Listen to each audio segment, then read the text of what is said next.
Hindi natin masisisi yung ibang tao or ibang Kristiyano that when they say Jesus is coming, talagang nandun po sa isip nila yung event na magkakaroon ng earthquake, no? Dadagundong, tapos nakasakay ang Lord sa kabayo. Kasi ganyan din po ako eh. Minsan po, nagkaroon po ng lindol, I forgot the exact year. May kalakasan po siya. And yung lindol naman po, alam niyo, yung parang pauga siya, yung parang duyan. Buti hindi po tectonic, yung parang dinidribble ka na bola, no? Hindi po ganon. Para po siyang, pauga. During that time, I was, batang-bata pa ako, siguro nasa 9 or 10, no? Ang perception ko yung nakakabayo si Jesus, di ba dumarating siya? Tapos, alam niyo habang lumilindol, sabi ko, nasa na? Baka mamaya darating yung dagundong ng kabayo. Di ba? Tapos, may gano'n. Pagkatapos may kanta dati na sumikat, yung narinig natin, kanta ni Sonia, yung Don't they know it's the end of the world? Baka may tutulog, may kakantang gano'n. Tapos dumarating na si Lord, nakakabayo. Ang babaw ng ko, si bata pa ako noon. But that's true. Talagang gano'n pong isip ko dati. At wala akong alam na magkahiwalay na event ang rapture at saka ang second coming. Magkahiwalay pong event yun mga kababayan ko, no? In case hindi po niyo alam. I was a kid that time. Hindi pa ako believer noon. Pa-attend lang ako sa Sunday school ng mga Baptist. Kasi alam niyo, ako po ay na-train ng mga Baptist. I was trained by a Baptist pastor. Si Ate Norma, namimiss ko si Ate Norma, nasa Amerika, nasa New York siya ngayon. Ate Norma, pasalubong. May edad na rin si Ate Norma ngayon, siguro nasa 50s na siya.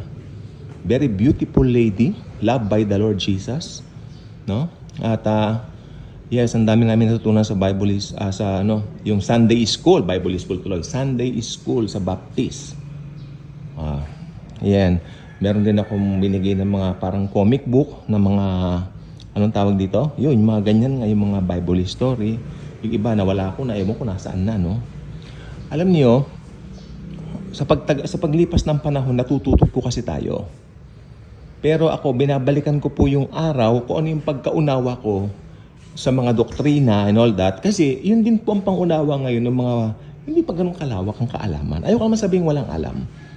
Ang mga walang alam lang po talaga yung mga unbeliever. Pero tayo mga believers po, may mga believers na tulad nung kausap ko last week, naniniwala siya na iisang event lang. Yung edad nung matandang babae, magsi-70 na rin siya. Ang lungkot lang kasi parang masyado silang nasaturate sa kanilang relihiyon without even knowing kung ano ba yung mga essential doctrines ng Bible. I mean, pinagsama nila eh. I mean, ang lungkot. I cannot just, open a topic at sabihin na ganito, ganyan, kasi magiging out of line naman po kasi iba naman po yung pinag-uusapan ng group during that time. Kasama po namin ito sa sa lupa, no? Sa pag-aano ng mga ahente ng lupa. It's so sad. And kasi bumagyo nga, di ba? Yung sabi niya, huwag kayo nagpapasalamat kay Sierra Madre. Sa Diyos kayo magpasalamat kasi magse-second coming na si Jesus. Karating na. Biglaan yun. Kanya. So naniniwala siya yung second coming and the rapture is one and the same thing. One in the same thing, sabi niya. So it's so sad. Kaya yung kaalaman natin dati, tingnan natin. At ngayong marami na rin po tayong nalalaman sa Bible. Dahil na rin po sa training ng mga pinagdaanan natin. Ako nakailang Bible school po ako, pero hindi ko pinagmamalaki yan. Alam ninyo, tapatin ko po kayo, maski naka 5 Bible schools po tayo. Siguro marami pang iba, no? Iba pa yung online ko. Ang nagagamit ko lang po talaga yung mga inire-reveal ng Lord sa akin. Hindi ko nagagamit lahat.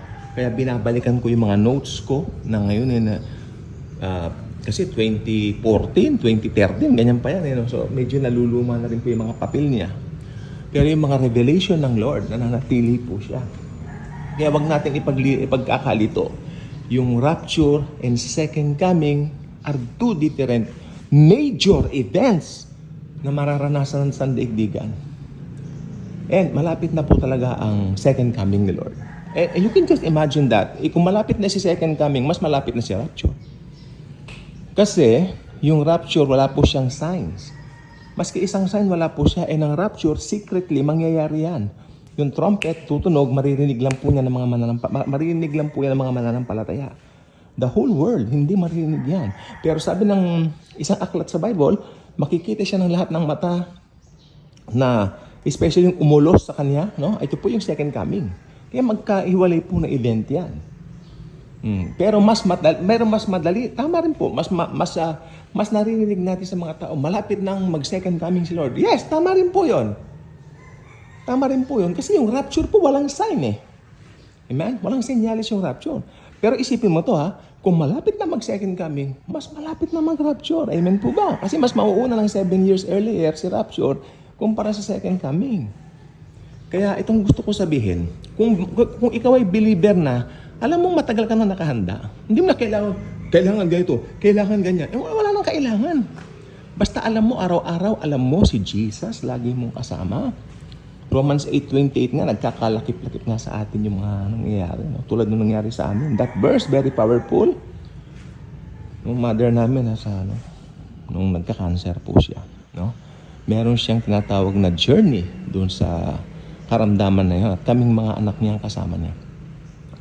Hindi naman po ganun kadali. Lalo na yung maglikom ng pera.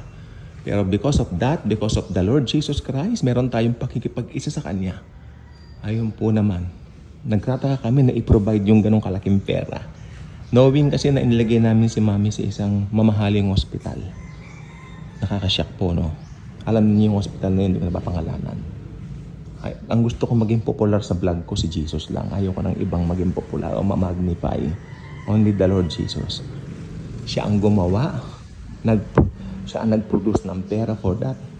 Kinos niya yung ibang tao to help us.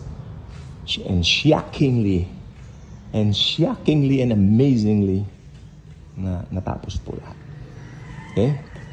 Kaya, yes, sa mga bagay pong ganyan, ngayon, lalo na po ngayon, na-advance na po ang technology, advance na po ang AI, artificial intelligence, no, it's something like nung panahon na mga nakaraan, hindi ito alam eh. But now, possible.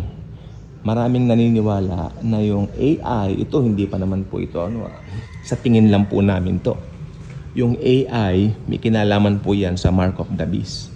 At saka doon sa kung paano niya papasambahin ng tao sa kanya.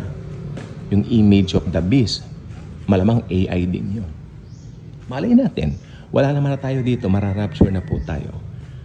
Bakit masarap pag-usapan ng end times? At napansin ko po, mas excited ang mga tao pag napag-uusapan ng end times. Kasi ito ay very exciting event. Because end times is a very exciting event because if you are a believer in the Lord Jesus Christ, this will be the very first time you will meet Him face to face. The one who saved you, the one who loved you. Nakikita mo na siya ng mukhaan. Nakikita mo na siya ng mukhaan. Sorry po. Marami kang pinagdaanan sa mundo. You will see Him face to face for the very first time. Yung hirap mo sa mundo, yung mga pinagdaanan mo, mawawala lahat pag nakaharap mo na si Jesus.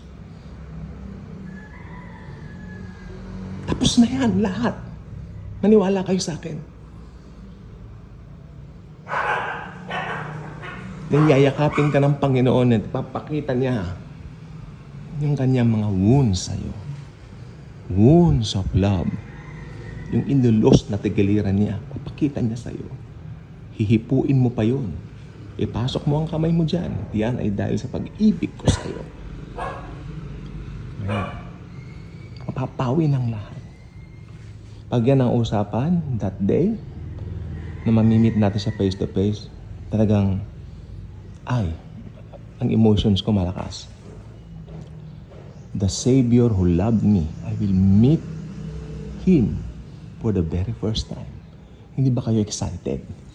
Kaya sabi ko, ba't mas maraming excited sa end times? At hindi ko po sila masisi. Maski yung mga Aprikano na nagsabing magra-rapture na, sa tindi ng pinaghihirapan nila sa buhay, hindi mo sila masisisi.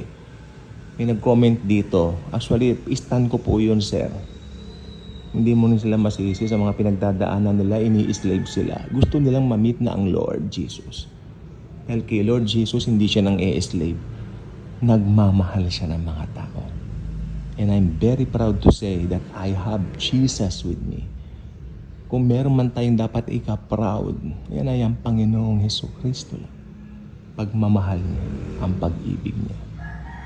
Subscribe na kayo sa Daily Good Vibes and maging ka-good vibes na rin po sana kayo. Because in this channel, wala pong ibang nalilit kundi si Jesus Christ at ang tinapos niyang work sa cross of Calvary.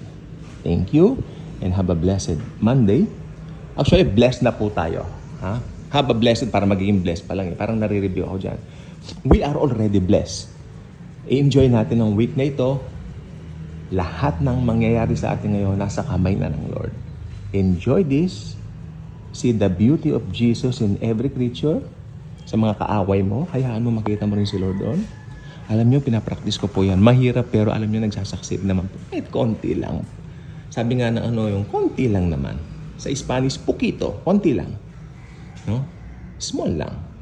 Unti-unti. Hindi po madali.